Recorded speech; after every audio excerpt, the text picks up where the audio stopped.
Okay, so I will now share my screen. Thank you so much for joining us, first of all. And we want to be brief and leave a space for discussion and questions. So I will run very fast the presentation of our annual report, which was again this year edited by a group of people active in EBCO, and many thanks to Derek, Georgios, Angelos, Esa, Semi, Friedhelm, Yuri, and Zaira for this. The main finding of the EBCO annual report is that Europe was not a safe place, unfortunately, in previous year that the report covers, 2021, because we saw again conscientious objectors in several countries being prosecuted, arrested, tried by even military courts, imprisoned, having fines, intimidation, attacks, even death threats and discrimination in some countries. Those countries include Turkey. It's the only Council of Europe member states up to now that has not yet recognized the right to conscientious objection. We will have Merve focusing on this in a special presentation. This includes the northern part of Cyprus, of course, Azerbaijan as well. There is still no law on alternative service, and another series of countries, Armenia, Russia, Ukraine, Greece, the Republic of Cyprus, Georgia, Finland, Austria, Switzerland, Estonia, Lithuania, and Belarus, who is a candidate member for the Council of Europe, but we do include it in the reports. In this map, you will see the conscription map in Europe. It's still enforced in 18 Council of Europe member states, and in the dates you can see the ones that they have abolished or suspended the conscription. These are the years that the conscription was abolished or suspended.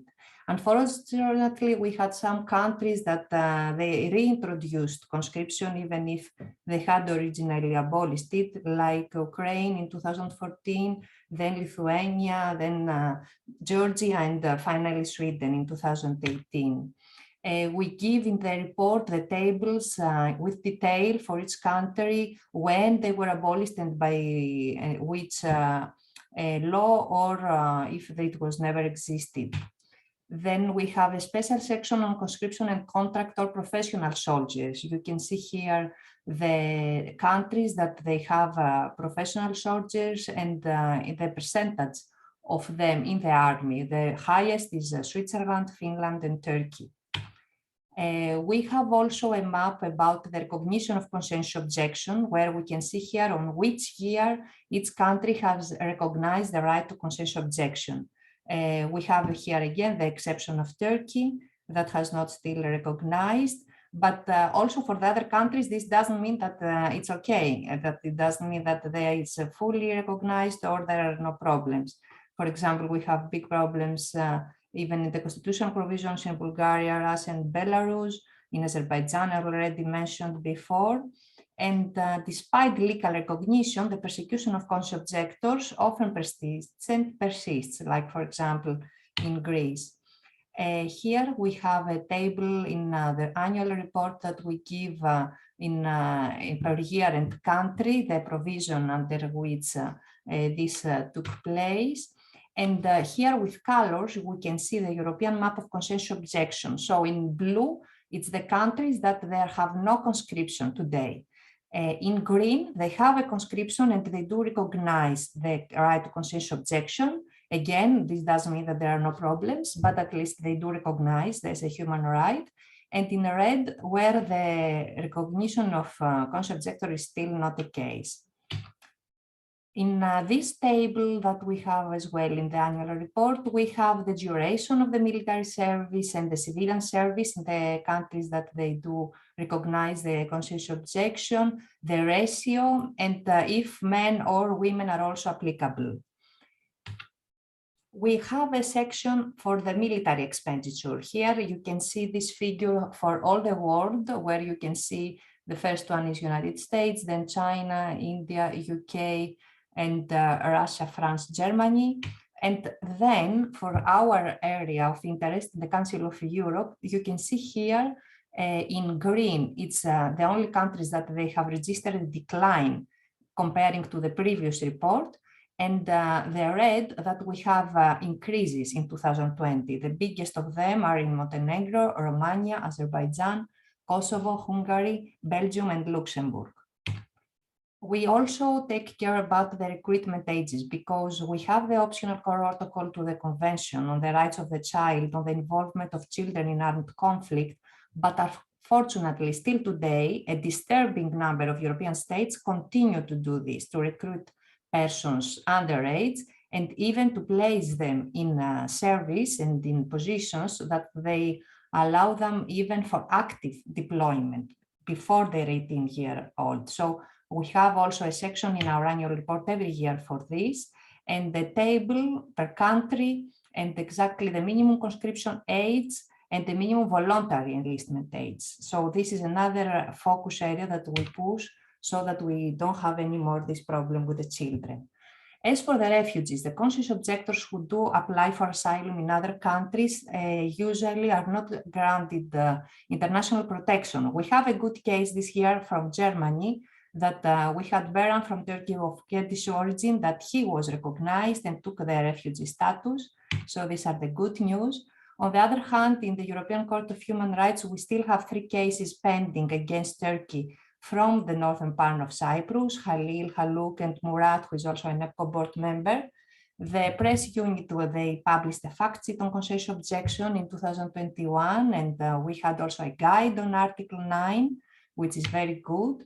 In the Council of Europe Committee of Ministers, the Steering Committee for Human Rights, they will also include conscientious objection to compulsory military service in their future workshop conferences and all these things, which is something very good. And EBCO has been campaigning a lot for this, like Friedhelm, our former president. Unfortunately, in the European Union, although they do criticize Turkey, they don't include this right to the EU annual report on human rights, and there is no mention also in the European Parliament resolution motion. In the United States, we will hear more from Zaira about this. We have a special rapporteur on freedom of religion of belief that published a report on freedom of thought, which includes a conscious objection. And apart from these general things, we have a whole section on country reports. Here you can see some examples of the country reports that we include every year in our annual report. You can see Finland, Russia, and Turkey, for example. We give the conscription, the military civilian service length, the minimum age, and more information, of course, on the website, where Angelos has created this very interesting interactive also conscientious objection map. You click here on every country and you can open, for example, Ukraine, and you can open all this information. For each link, you can find more information and also the official replies of the ministries to our request of information. So all these are accessible online. And to close with, we could not avoid mentioning, of course, the Russian invasion in Ukraine, although it was not in the scope of the 2021, but it's very important to mention that on the first day that this happened, we published a press release, and we did ask for, at the end of the war, with an immediate ceasefire, leaving space for negotiation and diplomacy. We stand in solidarity with the movements of conscientious objectors, both in Russia and in Ukraine. We are very happy to have together with us Yuri and Alexander, who will share more exactly on these focus countries. So I will leave you here. Thank you so much, and we will say more if you want in the discussion. Thank you, Alexia. And now I will give the floor to Merve. Alexia referred to Turkey multiple times, so we will hear more about Turkey from Merve. Thank you, Semih. Thank you, everyone, for joining us today. I'm going to talk the current state of conscientious objectors in Turkey. As Alexia mentioned before, Turkey is the only member country in the Council of Europe that has not recognized the conscientious objection right to military service. In Turkey, every man between the ages of 20 and 41 they has to serve compulsory military service. There is no mechanism in Turkey that conscientious objectors can apply, or there is no alternative service also. The conscientious objectors are criminalized as draft evaders and deserters in Turkey, and they are facing with administrative monetary fines, criminal cases, and repetitive judgments. Once a conscientious objector to military service evades the draft or deserts the military, public authorities identify them as evaders or deserters or draft evaders, and this status becomes the part of the information linked to their national identity. So in the identity checkpoints in Turkey, which is very common in here, police or gendarmerie can see that this person called draft evader, or a deserter. And there is two important law about compulsory military service in here. One is the law on conscription, and the other one, the law military criminal law. The law on conscription and the military criminal law constitute the basis of the compulsory nature of military service, evader, draft evader, and deserter statutes, and the ensuing administrative and criminal punitive measures applied to conscientious objectors.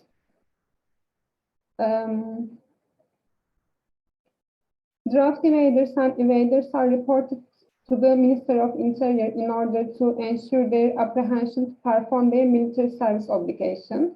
As I mentioned before, these statutes shown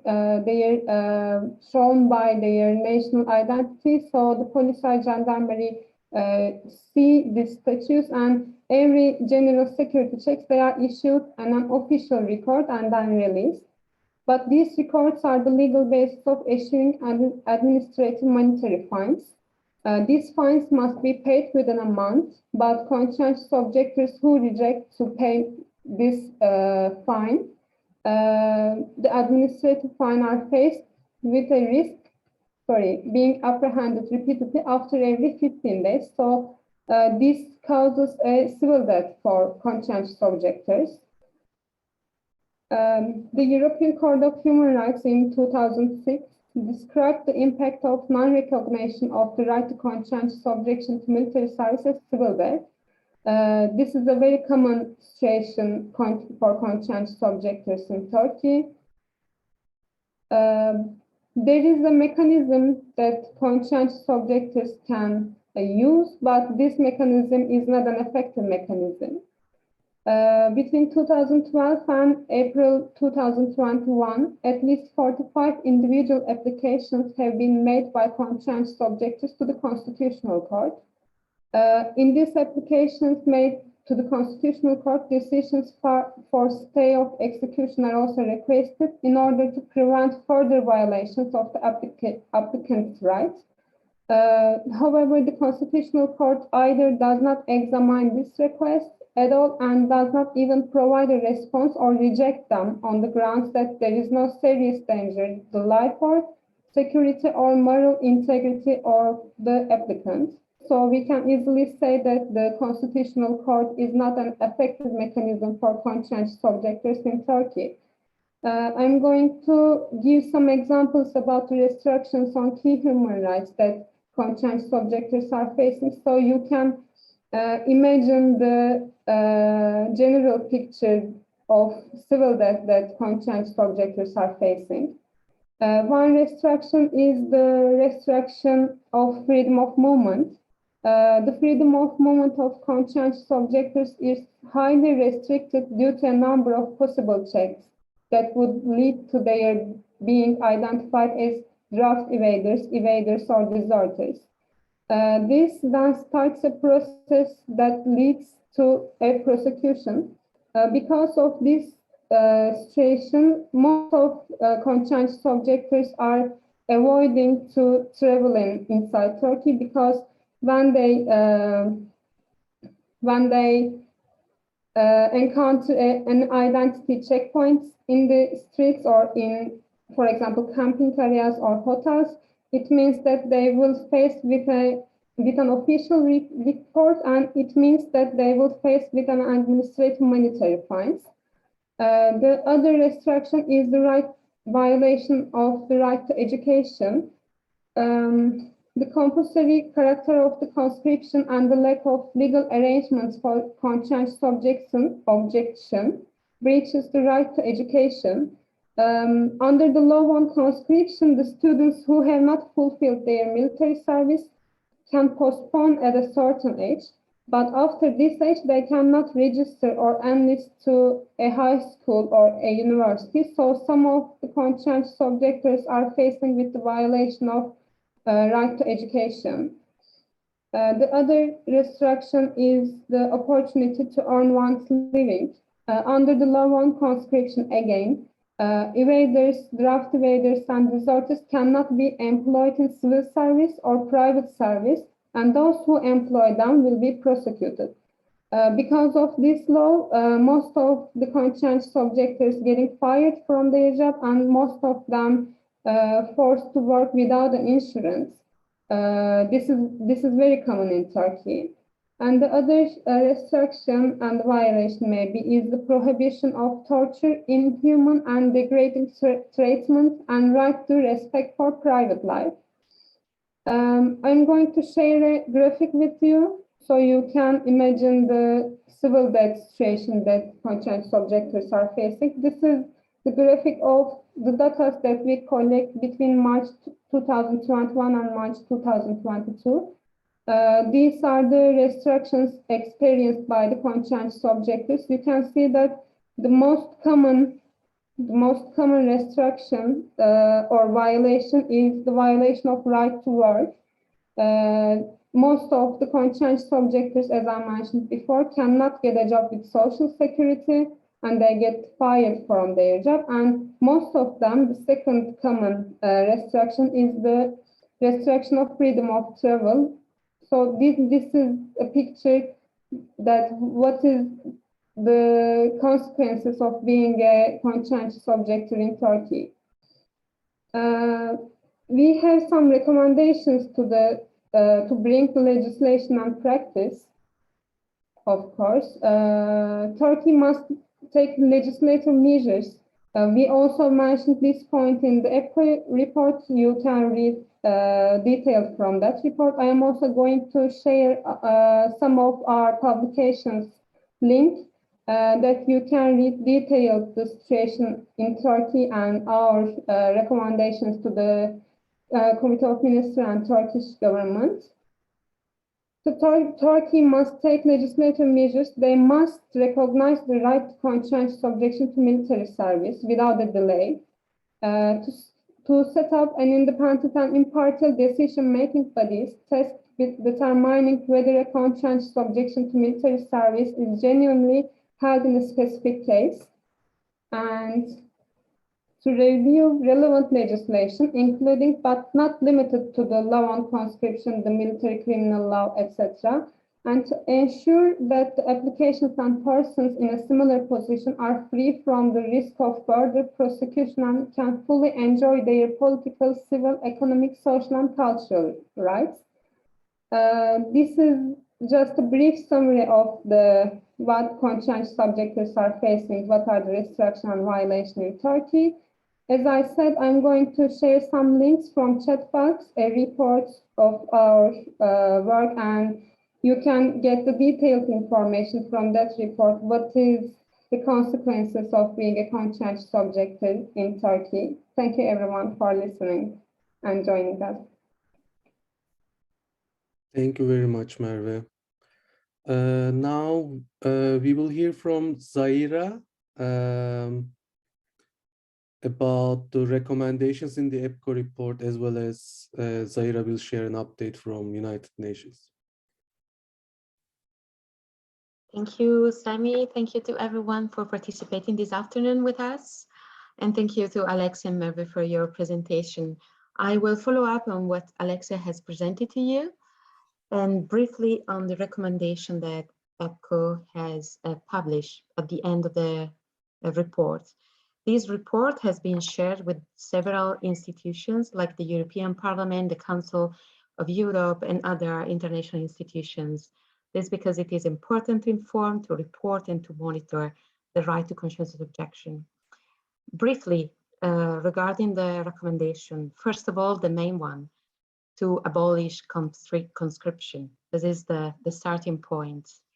And then the second one is the recognition of the right to conscientious objection. As Alexia has reported, several countries do not recognize the right to conscientious objection.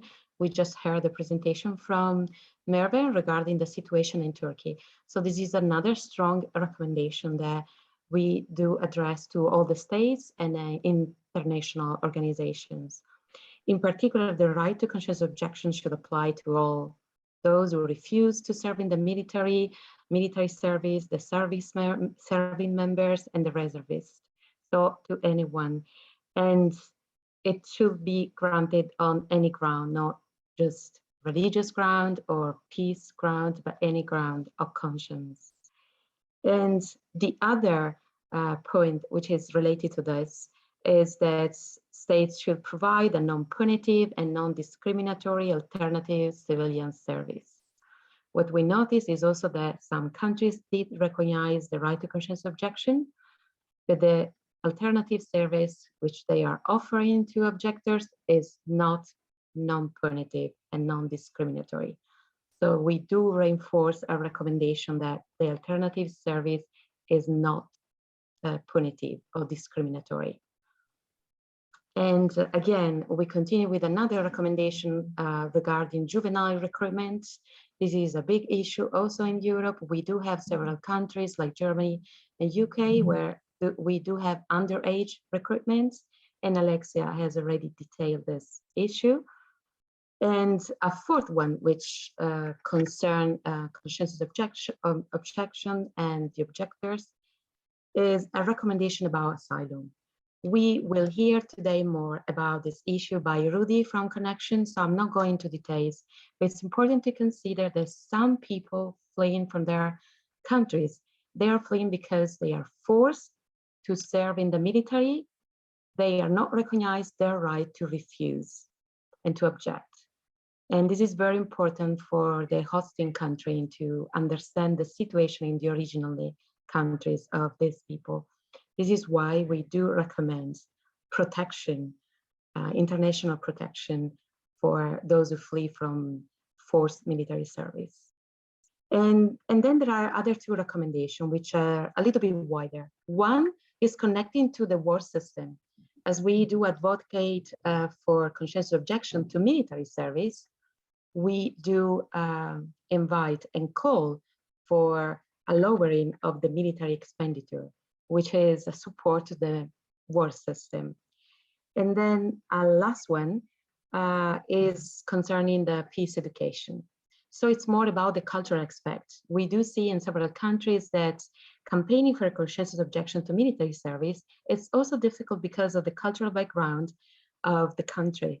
And peace education can be one of the channels to start to talk about alternatives to militarism, and also to inform, simply to inform young people that there is a right to object to military service. And we can see this in Europe, and it's very relevant. Wherever we witness a militarization of education and schools, what EBCO does is monitoring and reporting. It does this with the assistance of several international NGOs. One of these is the one I'm representing, IFOR. We do partner with EBCO, especially at the UN, where we have a consultative status.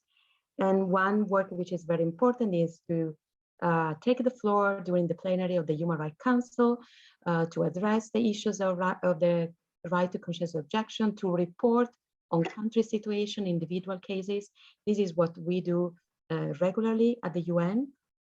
And one last thing very important is that since 2012, the Human Rights Council has adopted a resolution asking to the Human Rights, to the High Commissioner of Human Rights to prepare in consultation with member states, relevant UN agency, programs, funds, intergovernmental and NGO, and human rights institution, analytical report on conscientious objection to military service.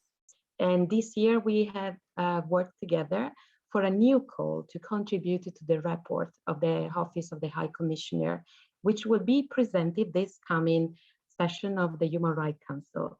And EBCO has submitted its report, and the partner organization has also submitted some other reports, because it's very important that we can share information and we can monitor and advocate. This is another important action that we do at the UN. And we will soon hear from Yuri and also from Alexander, who will present to you very specific national situation. We have been working with both of them, in particular with Yuri at the Human Rights Committee, at the Human Rights Council, at the UPR. This is one work the IFOR does to support EBCO at the European region level, but also internationally, with some human rights defenders and objectors to address the details of the issue. As we said, it's very important to raise awareness and to pay attention. Alexia has just mentioned that some countries in Europe had suspended conscription, and some of them, like Sweden and Ukraine, had reintroduced. So it's very important for all of us to keep the attention to this issue. There are so many other countries like Italy, France, where the conscription has been suspended, and it's important to be able to raise awareness on this. Thank you very much. Thank you, Zaira. I'm checking the Q&A part for the questions.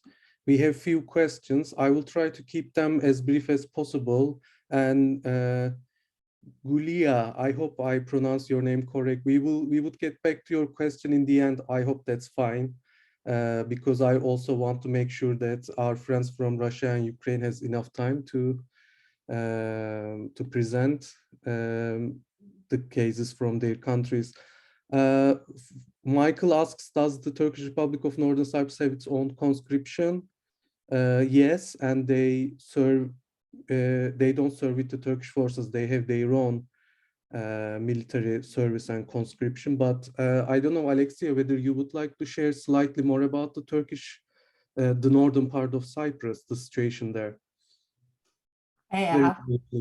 Yes, it is no. I will not take more time here. It's I sent the link of the EBCO report Okay. in the chat so that everyone can see. We have a specific section, of course, for the northern part of Cyprus.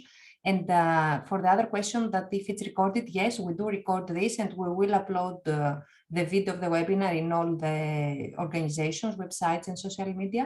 And also, I encourage all the panelists to share their presentations as well. I can share mine, of course. And it's great that we can hear now from Yuri and Alexander, and also Rudy has very important things to say about the right to asylum. Yeah, thank you, Alexia. And for your other question, Michael, whether Islam recognized conscientious objection or not, none of us are theologians here, so we wouldn't be able to answer that question properly, but there are Muslim conscientious objectors, let me say it that way. So now we can move to the second part of our event, where we will hear from Yuri, Alexander, and Rudy. Yuri, maybe we can start with you.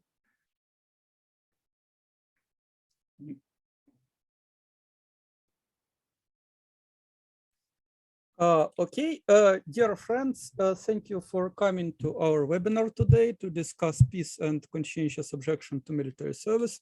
My name is Yuri Shlezhenko. I am Executive Secretary of Ukrainian Peace Movement, and in my presentation I will tell about peace movement in Ukraine, about our advocacy of human right to refuse to kill, and in the end I will share short poetic reflection.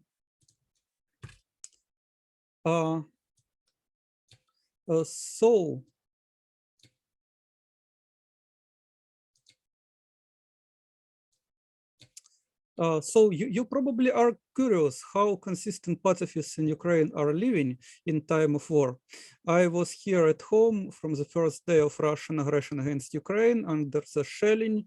My home was shaking, and 3 months from February to May, I spent in many conversations, organizational work, peace studies. We had 2 meetings online after Russian invasion.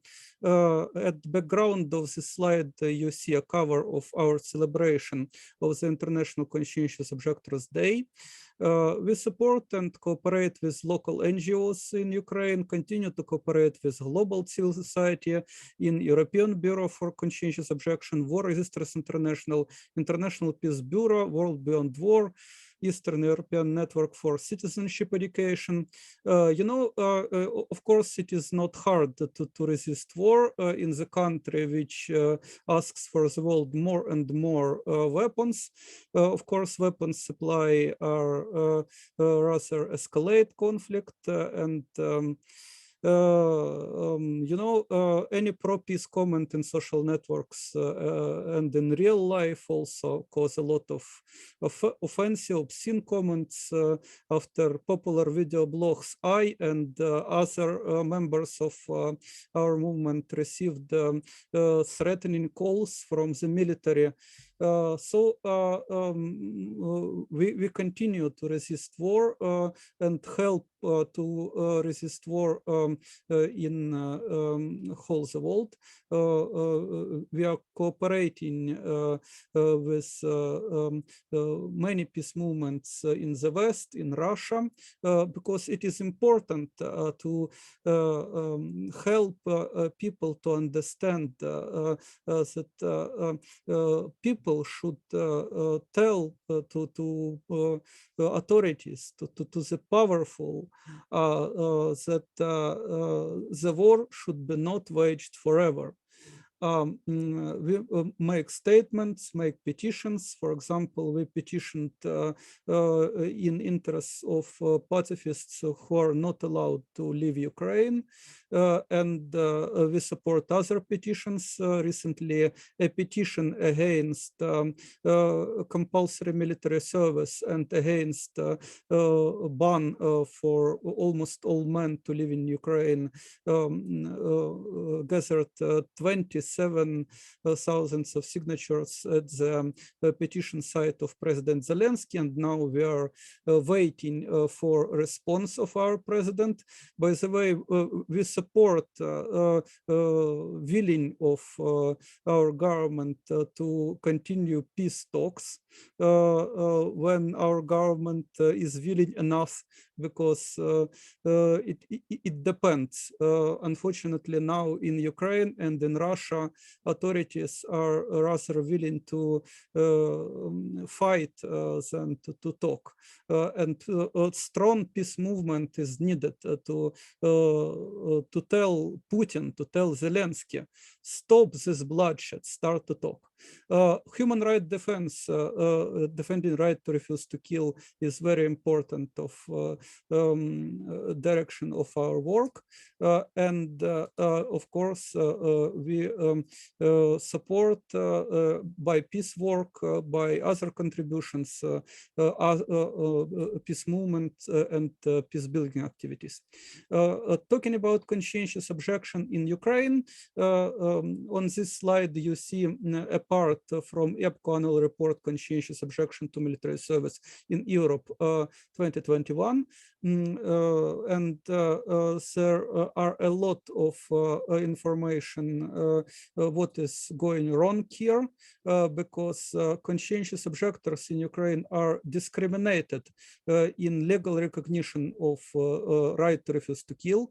Conscientious objection is restricted by the law to privilege confessions, and by the way, the law on military mobilization provides no exceptions.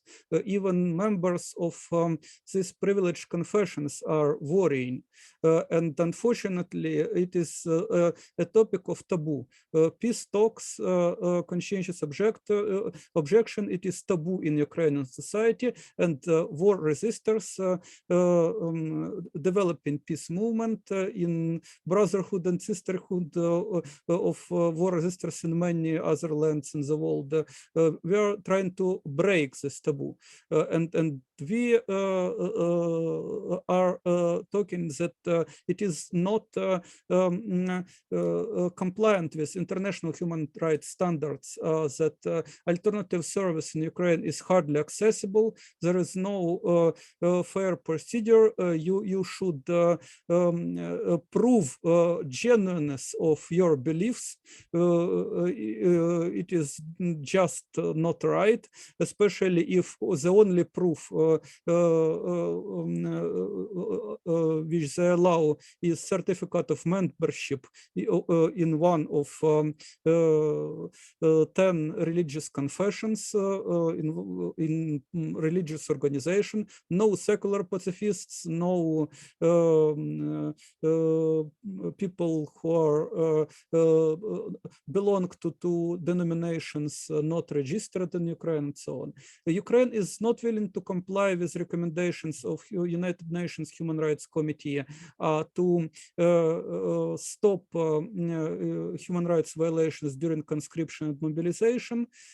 And in letter which you can read in this wonderful EBCO annual report, you can see that they admit Ukraine is not complying with international human rights standards, but they are not willing to comply with human rights standards before Ukraine will win in the war. It is just nonsensical position. Also, talking about current policy, we received a letter. We petitioned the State Border Service of Ukraine to allow pacifists to seek asylum abroad. We requested public information about legal foundations, justification of this travel ban, and no adequate answer was provided. Frankly, no answer at all firstly were provided, and not only to us. Tens of people asked the State Border Service to provide explanations about legal procedure of crossing the border of Ukraine. They didn't respond, so we complained to our ombudsman, parliamentarian commissioner on human rights, and parliamentarian commission on human rights started a procedure, formal procedure, and the State Border Service of Ukraine published some explanations about cases when people can, for example, go to university abroad, or helping disabled people to live abroad, and so on. Some exceptional cases when they allow people intended to be military mobilized to go abroad, and no exceptions for pacifists. Also, of course, a great problem is illegal conscription by de facto authorities in Russian occupied Crimea and in Donbass with this self-proclaimed People's Republic. They have no provisions to conscientious objectors. We are in contact with some people who are hiding homes to avoid military mobilization. What is happening here, it is worse than in Ukraine, of course. Our directions of work. We should uphold the human right to refuse to kill, and it is our first priority today. We are giving legal advice, and we are seeking for lawyers able to help conscientious objectors. It not going smoothly, but we have some ideas how to institutionalize this work and engage necessary resources to it, because conscientious objection to military service should be fully protected, and it is a cornerstone of nonviolent way of life. Our very important direction of work is indeed working on stopping the war, to advocate immediate ceasefire, comprehensive good faith peace talks, and worldwide transition towards nonviolent society. And of course, refusing to kill, we take responsibility to continue peaceful life and to care that people who were forced to engage in war or became victims of war, of Russian aggression, of Ukrainian militarism. We help people who are not willing to be engaged in war, to survive, to remain civilians. We are telling the truth, nevertheless, of this taboo. We give hope. We help the needy in cooperation with other NGOs. We study and teach nonviolence, and strengthening solidarity of peace-loving people and peace movement is indeed one of the main directions of our work. In the end, I would like to finish my presentation with a short poem written yesterday when I was returning from one of peace-building meetings.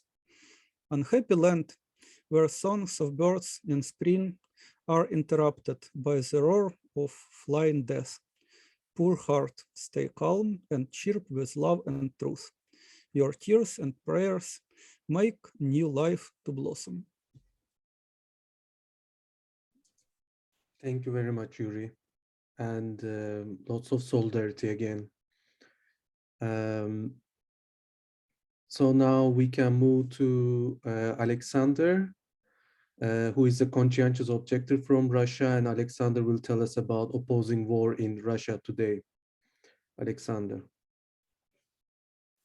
I think the floor is mine. I think you can hear me, and I think I will now share with you my screen, and my laptop will manage with that. Super. Now all the participants see my screen. Okay. So I am Alexander Belik. I am coordinator of the movement of Conscientious Objectors of Russia. And today I will tell you about opposing war in Russia. From the beginning of the war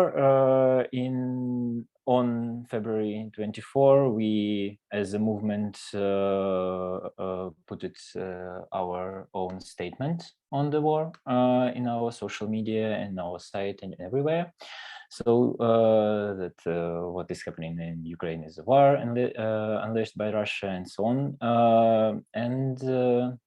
This was our first step from the beginning of the war. Now we are trying to help all the draftees not to come to the military service. And but before telling about our own activity, I will tell you a little bit about the whole situation in Russia, how it works now, and firstly, I will tell you about Russians who are refusing to fight in Ukraine.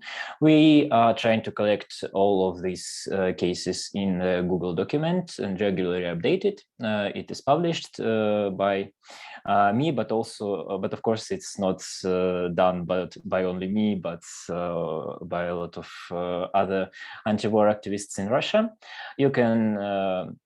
Oh, I didn't say anything about my presentation, and that you can find it online, and you can go through all the links which I am showing to you. So now I should share with you in the chat this link up, and you can do everything there. So Russians refuse to fight in Ukraine. This is the Google document. It's available in Russian and in English. And we are trying to collect there all the cases of the Russians who are refusing to fight Ukraine. Then I will say to you about the protests in Russia from the beginning of the war. According to the over the info statistics data, it's now more than 50,000 of people who are detained because of their anti-war actions. And I will tell you a little bit about how it looks, how these anti-war actions looks like. It's for example, our volunteer who did this beautiful action maybe 2 weeks ago in St. Petersburg. And then I will refer to 2 of the criminal cases which are now pending in courts and which you can help by signing the petitions on the change.org. First is the case of Sasha Skochilenko, who is the artist, musician from St. Petersburg, and both of these people are like close friends, not for our movement of Conscientious Objectors. That's why we are telling about them. But the case of Sasha Skochilenko is really famous now abroad also, because she put it this price tags. She removed price tags in the supermarket and places there the fragments of paper with anti-war phrases. And for this action, she is now imprisoned and could be imprisoned for 10 years. According to our new law about fake news, you can sign the petition to let her go firstly out from the pre-detention center where she is now, and she is not able to live there because of all the problems with her health, and we are trying to people are trying to help her get out of there. The next one is Boris Romanov, who is to the activists from the St. Petersburg, and he is detained because of the phrases which he tell on the meeting of the municipal council about war in Ukraine and so on. And he is too imprisoned now, and you can also sign his petition here. Let's move on to the movement of Conscientious Objectors, to our organization. You can find my presentation on our site, but also you can go to the main page, stoparmy.org, and find there some info in English, which is available. But most of them are available in Russia. We are the organization which is founded in 2014. We are helping draftees not to go to the army. We are trying to not to consult a lot of people, but trying to gather the information and put it available online in our catalog of the documents. And in catalog, we are trying to collect all the instructions about all the cases which you can face in the military offices, and also we are trying to collect there some videos on YouTube and like instructions in like pictures and so on. Yes, what we are doing, how we can not to go to the army, how you can not to go to the army today in Russia. So the first one, which we are explaining to people, that the army is not a prison and military duty is not an imprisonment. So you haven't the obligation to go to the army if you don't want to do that. If you don't want to do that, you can apply for alternative civil service. You can apply for medical examination, which I will tell a little bit later. But firstly, you should understand that you shouldn't go to military, and you can use all the unlawful things which the military commissariats normally do with people to protect you. You should fight with all these unlawful things, because military commissariats in Russia cannot organize drafts according to the law. They normally, in every situation, they are somehow broken the law about the draft. So you should oppose on every situation when they broken the law, and then you will be free, because they are not interested, not really interested in the people who are trying to fight. For example, I was in the military commissariat in the March. There was a really big queue to the all of the cabinets there. A lot of people were waiting with the like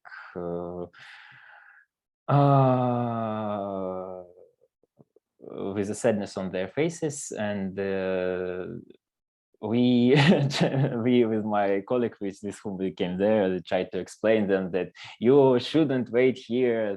Today is not the draft period. You should come only when they call you to the draft period. You shouldn't be here. You just can leave. You shouldn't be there. But they're really afraid of the army, afraid of the things which military commissariats are telling them. That's why we are trying to help people not to afraid and just say no, because it's possible in Russia to say no to military even now.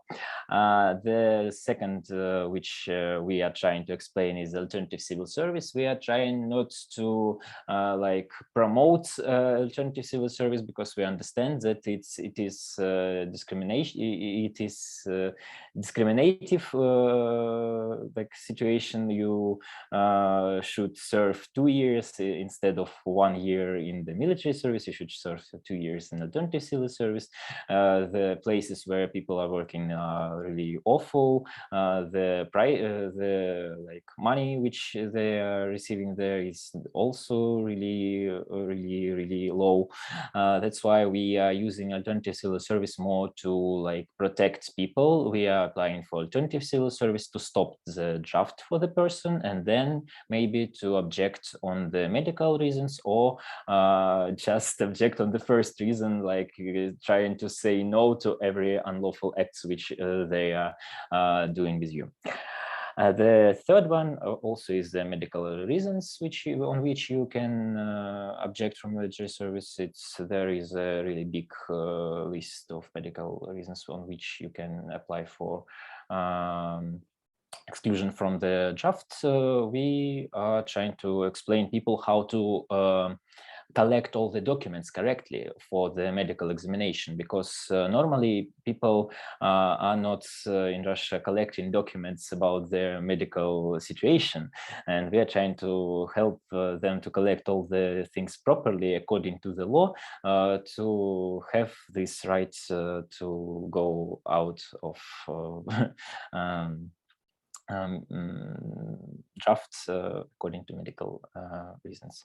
We're also trying to fight militarization of youth. You know about all these things which I'm showing to you on the screen, which are happening in Russia, but also we have got the pre-military service in Russia according to the law. It happens not now and not according to the war in Ukraine. It was every time it was. All the people in the age of 16, they should go to their pre-military camps, and we are trying to oppose that, and trying to we are making instructions to people how to these young draftees how not to go to this pre-military service, and they are applying for the heads of the school that they are objecting, they don't want to go to the pre-military service, that they are anti-war and pacifist and so on, and we are trying to help people to do so in Russia. This is our conscientious objectors, but it's a really old part of the presentation. These pictures, these people are now maybe 4 years more old than they are here. And also the last one, we are working with the queer draftees. We are working with homosexual and transgender people who don't want to go to the army. For example, now you can see here the pictures which we prepared with the charitable foundation Sphere, the largest foundation supporting LGBT rights in Russia. after starting the war in Ukraine, because a lot of people from the LGBT community wants to know how to not to go to the army.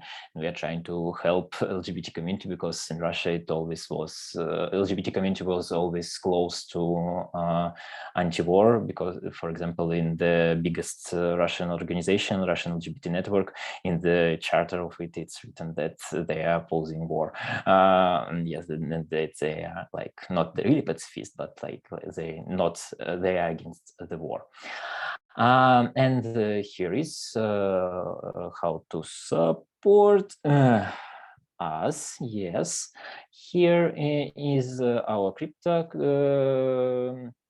links and the link of our partner organization in Finland, who are helping us to to survive now. And at the end, there is my links to my social media. You can not hesitate. You shouldn't hesitate to contact me via Facebook, Instagram, or Telegram. Or just follow me there and see how it works. So thank you very much for your listening. I'm ready to answer your questions. Semi, the floor is yours, I think. And now I should stop somehow. Thank you, Alexander. Stop this one. Oh, it's Thank stopped. you. Thank you, Alexander, for this inspiring and very informative presentation.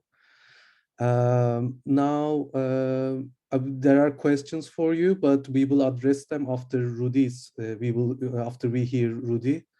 Rudy from Connection EV will tell us about the asylum rights of deserters and conscientious objectors from Russia, Belarus, and Ukraine. So, Rudy, the floor is yours. You're muted, Rudy.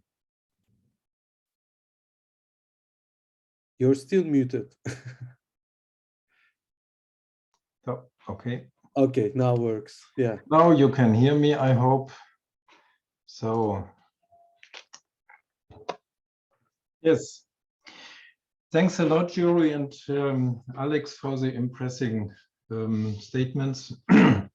It's really good to hear that you can do so many things regarding this real cruel war. Thanks a lot. I'm the director of Connection EV, a German-based organization working to conscientious objection and desertion on international level since 30 years. And our focus is, one of our focus is to support conscientious objectors and deserters in war regions and to try to help asylum seekers who are coming to Germany, who are coming to Europe and asking for a refugee status because they are conscientious objectors and deserters. The problem is, in general, the prosecution of conscientious objection and desertion is not accepted as a reason to get a refugee status. And that is a main problem for it. And as we can see in the war in Ukraine, we have thousands in the moment who left the different countries. So we have numbers from Belarus, about 20,000. We know that thousands from Ukraine left to Moldavia or to other countries, Western European countries. We know from, I heard from Russia a number of 300,000 oppositions and other Russians who left the country. Of course, not all of them are conscientious objectors and deserters or draft evaders, but I'm quite sure that there are really thousands of it who left the country because of the war. Yeah, for today, I would like to share with you some ideas about the question, what does it mean to ask for asylum? And where are chances to get it, or there are no chances to get it? So a bit about the legal situation. I have some problems to tell it in detail, because we have very different levels of it. So we have 3 different countries involved, mainly Russia, Belarus, and Ukraine. And of course, we have some other countries involved in the war, like the NATO states, but the main countries involved in the war are the 3. And if we only look for the 3 countries, we have 3 different situations for draft evaders and diverters if they ask for asylum, if they go abroad. Then we have mainly 2 different backgrounds of resistors. Some were deserting, so that means they left the army without leave, and they have to face a harsh prosecution. Others were just hiding or evading the draft, so they left before they were recruited. They prevented to be recruited. I would say it's more clever to do this as to go to the army first. And these 2 groups are totally different in the question for asking for asylum and to get a refugee support and refugee shelter. Then we have resistors staying in really different countries right now. So Russian refusers are mostly in Kazakhstan, Armenia, Georgia, Turkey, Serbia, and some other countries. Belarus refusers are mostly in Georgia and Lithuania. Ukrainian resistors are in Moldavia or Western European countries. So it's really different where they are. And it makes a difference, a big difference, how long they can stay there, what status they have, and some other things. And then we have the situation that Russian and Belarus resistors are very often part of the opposition circles. Rudy, sorry for interrupting. Just checking something. Are you changing the slides? If that's the case, we are not seeing different slides. No, I come to the legal point later on. It's okay, all right. I thought maybe your screen got moved. Okay, thank you. So we have the situation that a lot of the resistors are part of the opposition circle, so it's mixed. In terms of the asylum questions, that means they would have 2 reasons to ask for asylum: to be part of the opposition, what makes it easier to get asylum, and as a part of conscientious objection or draft evading or desertion. And then we have the situation that only some of the countries where they are staying have an asylum proceeding. Some countries are offering a legal stay for a limited time, sometimes very short, sometimes longer. So I got, for example, requests from Turkey some days ago. Some Russian objectors are there, and the passports are not valid anymore. The visa is not valid anymore, and they face really big problems to stay in Turkey anymore. The same is for Belarusian resistors. For resistors from Ukraine, we have to say in the Western European countries that they get a legal humanitarian status for a limited time, up to 3 years. So all Ukrainian citizens who are coming to and fleeing to Western European countries, they get this status. Also resistors from Ukraine. And how to get a refugee status? Now I come to the legal questions, or at least the limited status. For Russian resistors and Belarusian resistors, we were thinking about a reference to refuse to fight in an illegal war. And now I'm changing the slide.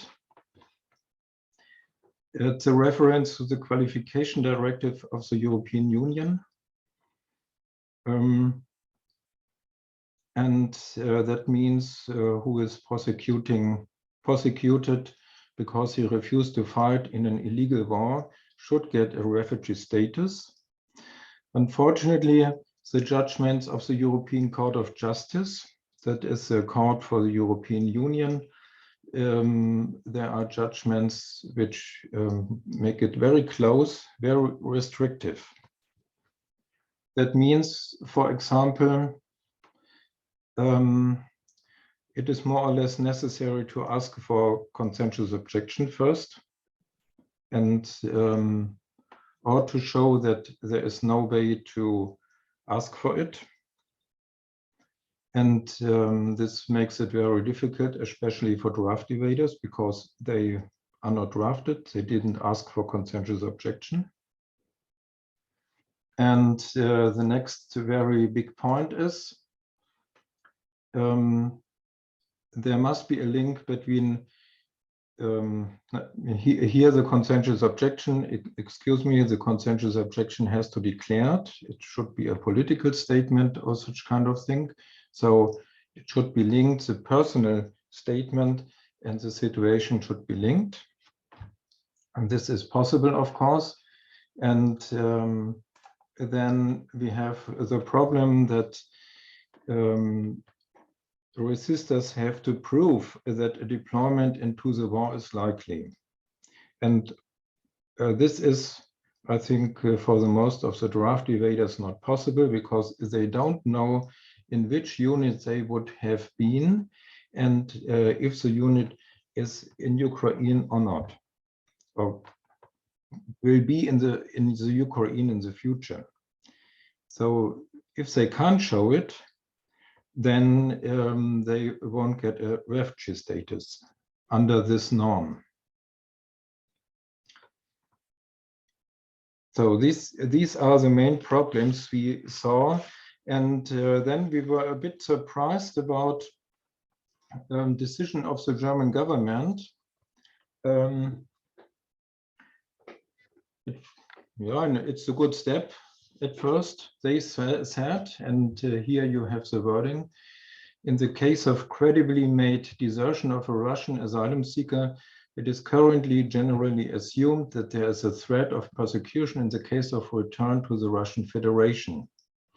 And adding to it, it said, since even the term war, referring to the attack on Ukraine, can be punished in the Russian Federation as an oppositional political representation, desertion as an active expression against waging war can be considered an expression of oppositional conviction. So that means the German government says desertion will be prosecuted in a political way. And that offers really a refugee status. The problem here is it is not a solution for draft evaders, and the German government already said it's not for draft evaders. And the other problem is we don't have such a statement on the level of the European Union. So I heard about that Lithuania is looking for a status for Belarusian draft evaders. So some countries are moving, but we don't have solution for them, a general solution. And then the question for Ukraine. For Ukraine, it's different because in international, to see it from the international law, the fight of the Ukrainian army is legal. And so that means that Ukrainian refusers can mostly only refer to the question of conscientious objection. And conscientious objection is unfortunately not seen as a reason to get asylum. On the other hand, the situation for Ukrainian conscientious objectors, as jury already told, is very difficult. They are the right is not really guaranteed in Ukraine. So this will be very different, and it will be because they have a humanitarian status at the moment, and besides Moldavia, and that means we will have the question in 2 or 3 years. Jury, maybe you can add this later. You told me that there are a lot of files already opened against evaders and deserters. So there is a really threat to be prosecuted if they have to return. So to face with all of this, we have the proposal, and we were working on it since the beginning of the war to create a network.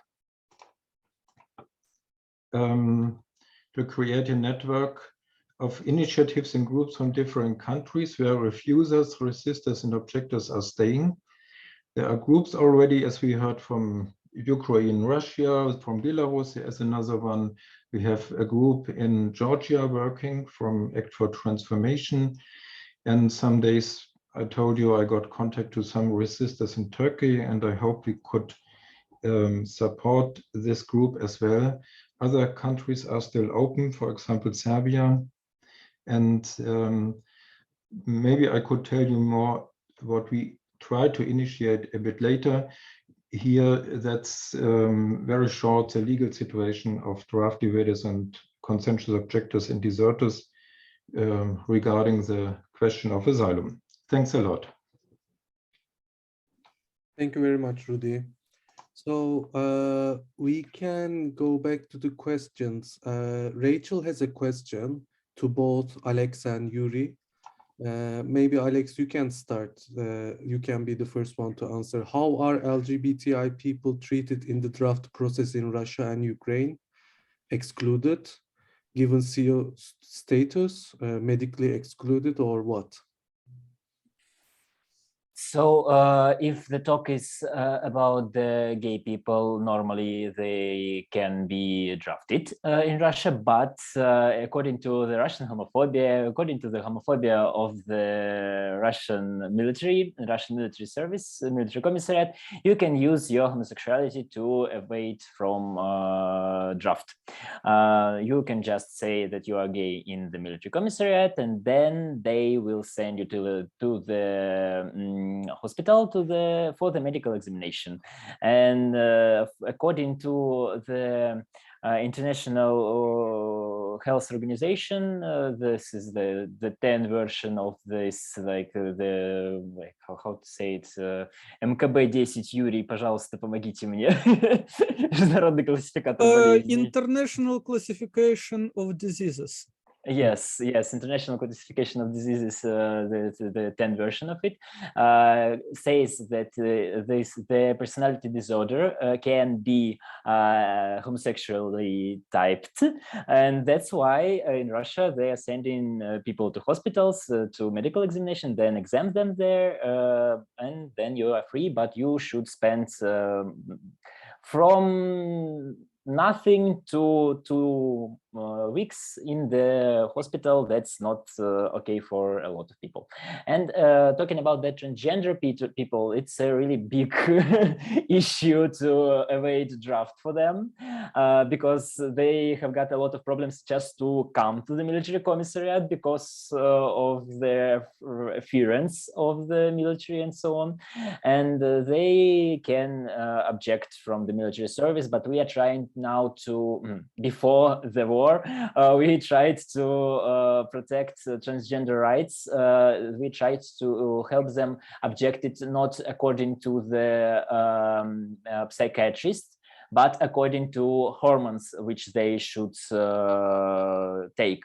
And the army cannot provide them with the hormones. That's why we are saying that they can object. And they, according to the law, they both rights are in the for the transgender people, and we're trying to use not the psychiatrist right, but the hormonal rights. And it's hard because normally psychiatrists saying like, oh, you are strange, so you should go to the hospital, and transgenders are not willing to go to the hospitals in Russia, and that's why we are trying to protect them and help with this hormonal null exemption for the medical reasons. And talking about the intersex people, we are just trying to start our work with that. We tried to start it before the war, and now just all of these things stopped. But we are trying to do our best to help LGBT people too, and not to exclude them from our perspective. Thank you. Thank you, Alex. Yuri, would you like? Talking about Ukraine, it is known fact during interactive dialogue with United Nations Human Rights Commissioner, one of international coalitions raised the question about difficulties for transgender concerning crossing the border and lack of legal procedure of recognition of change of gender.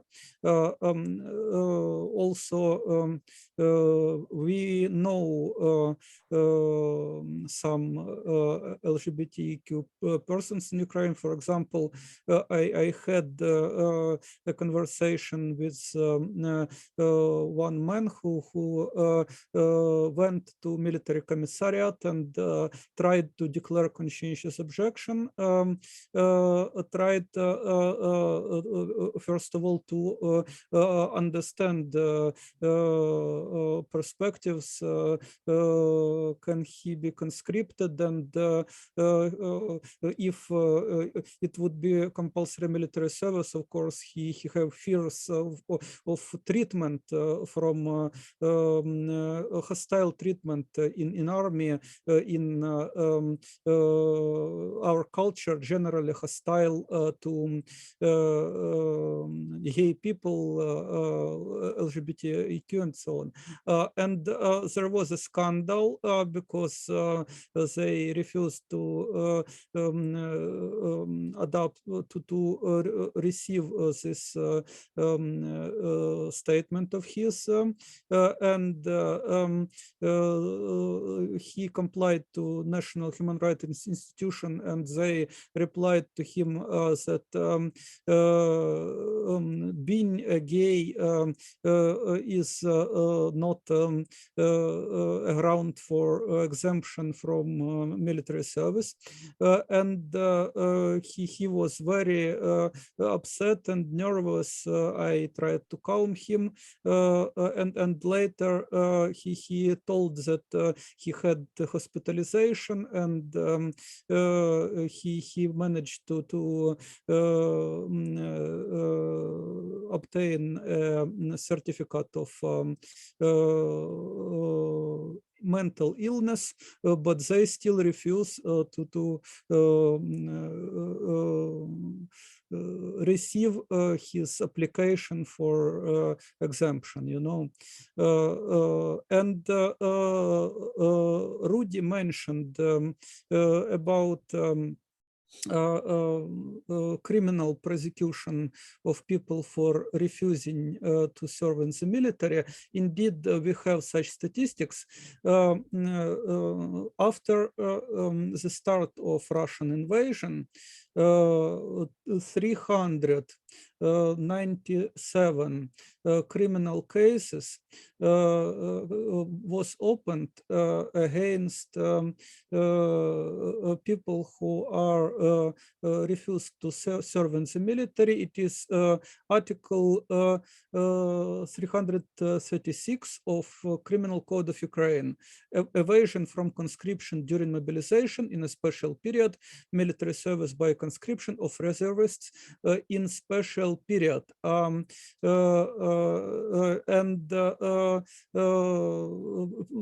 such crime is punishable by imprisonment for a term of 3 to 5 years. And to be charged, you just may refuse from military service when received a summons when you are called to draft station. Unfortunately, court sittings, the trials are not are less public now than before the Russian invasion, because the state register of judgments was closed, and schedule of court trials was also closed. It is hard to follow court practice, and also there are a lot of cases of desertion.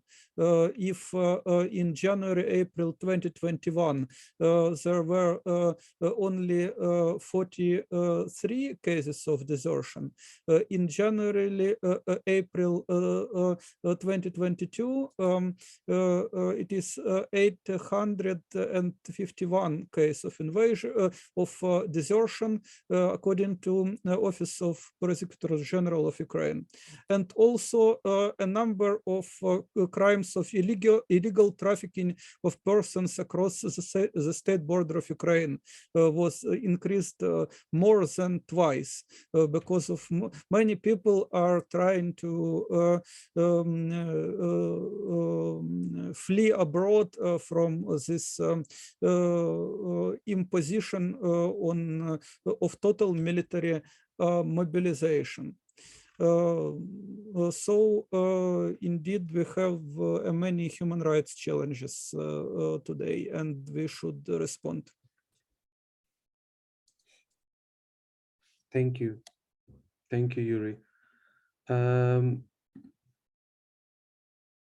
As you just mentioned, gave us some data on this number of deserters. There is one question from Dario, who asks, where can I find data on deserters and objectors in the current conflict in Ukraine? And he thanks for the presentations. I'm not quite sure we have one source where we can reach all this sort of a data, but any of you would like to comment on that?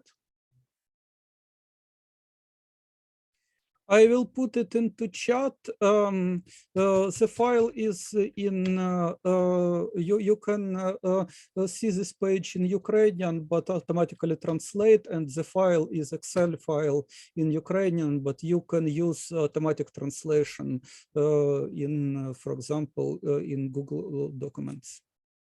Okay. Thank you. Dean Peacock has a question. Dean says, I'm interested to learn more about how conscientious objection organizations in Russia and Ukraine work with women's peace organizations and other feminist movements.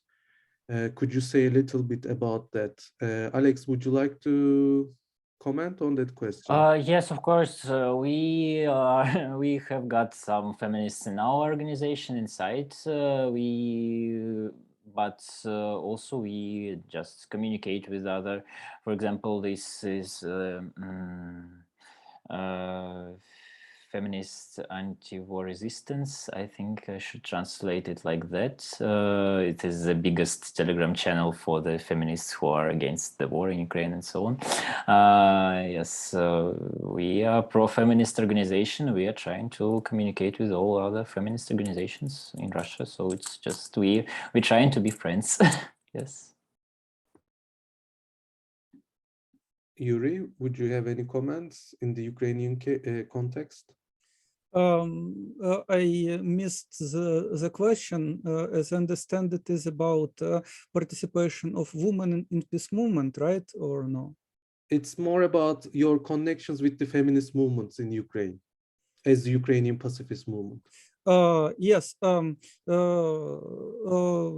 we know Ukrainian section of Women's League for Peace and Justice. Their leader is Nina Potarska, and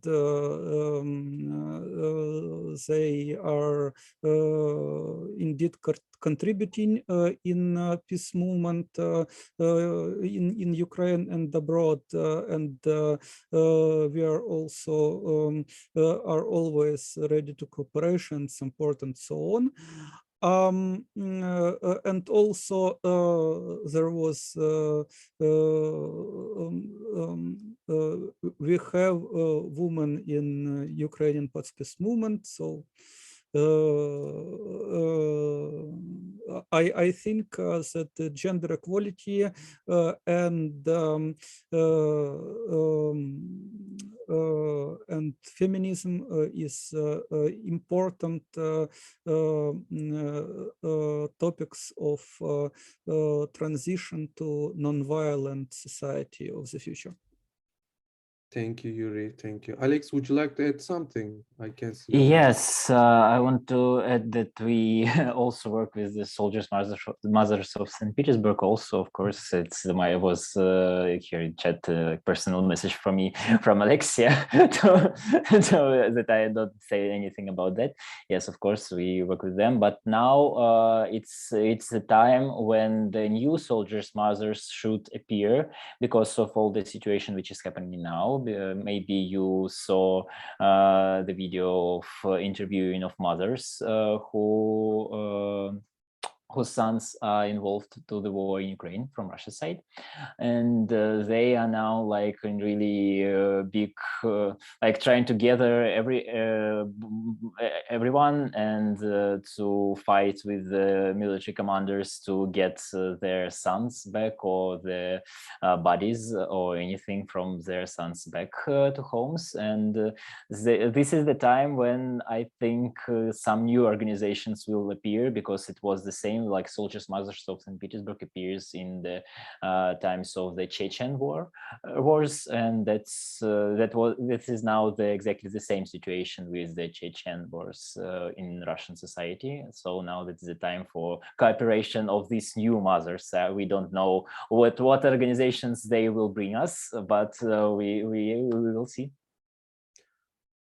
Thank you, Alex. I will have one question to Rudy. Rudy, I know that you have an ongoing campaign called Get Out. Correct me if I'm mispronouncing its name. Would you like to tell us about that? It's about supporting conscientious objectors and deserters from Belarus, Ukraine, and Russia. Yeah, yes, thanks. Yeah, in the beginning of the war, we were thinking about what to do, and the first step what we did is to open a counseling service in the Russian language to open the possibility for Russians, Belarusians, and Ukraine to call a number and to get information, not especially to the situation in these countries, but to the question of asylum. What does it mean to stay in Germany or to stay in Europe? This was one step, and the counseling service is still running. Then we were preparing very short information, also collecting information which are prepared by organizations like the Movement of Conscientious Objection in Russia. Alex told about it, to publish it here in German, English, and Russian, and to the asylum seeking process. Then we were looking for the background information to the question of asylum and conscientious objection, and we found out what I already told, and that was the reason we went to the German parliament to make an appeal. The result I told you, so the German government said for deserters from Russia, it's okay, but it's not enough. Of course, it's not enough. And in the moment, some of you are involved, we look for such kind of an appeal for the European Parliament as well for the Parliamentarian Assembly of the Council of Europe. So to make lobby work for people who left the countries and are looking for refugee status abroad. And what we did as well is a fundraising campaign, and we use this money to support the projects, the groups who are working on this issue, to the movement, to the project from Alexander, to Jury, to Georgia, maybe to Turkey, so that this work really can be done. And my wish is to have an exchange, to have a kind of European network to it, because it's changing from day to day. The rules are changing. The countries have this rule or this rule, and it's not really known. And it is very important to collect this information, to make it public, to give possibilities for deserters, objectors to decide what they can do. And I think this is the most important thing, that they really can decide what options they have, and then to support objectors and deserters in some countries who are really in a precarious situation. If the visa is running out, if the passport is running out, to look what we can do on political level and on the level of collaboration between different groups and institutions. So we try to combine all of this and to make as much as possible public that we are doing it, and we hope that we could we could make a start of a European network to support the refusers and resistors.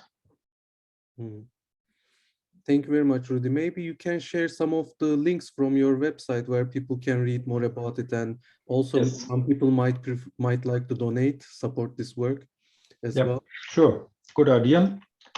Yeah. And one other question I will have to Alex. Alex, we can see increasing repression against peace activists in Russia, peace campaigners. And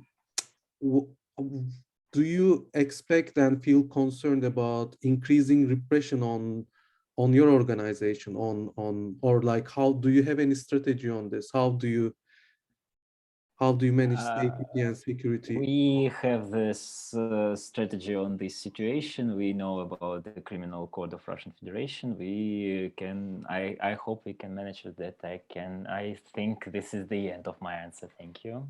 Okay, all right. All right. So we are here for solidarity. And I think we can conclude here. I can see all our panelists have been started feeling tired.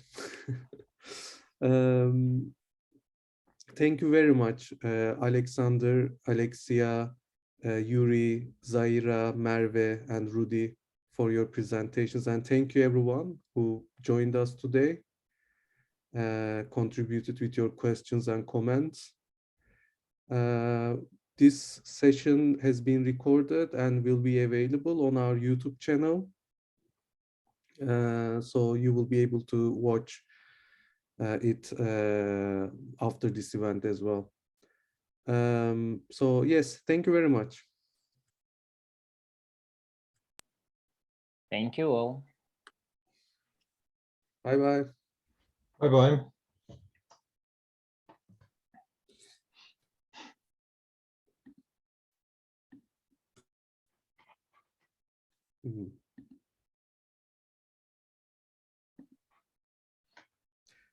Okay. Alexia, did you stop recording, by the way? No. Okay, maybe stop recording, because if I don't want to end before you stop recording. Okay, so because I have not done it again, so I stop, and then I guess it will tell me where to save, no? Yeah, it will say like converting or something like that. Stop.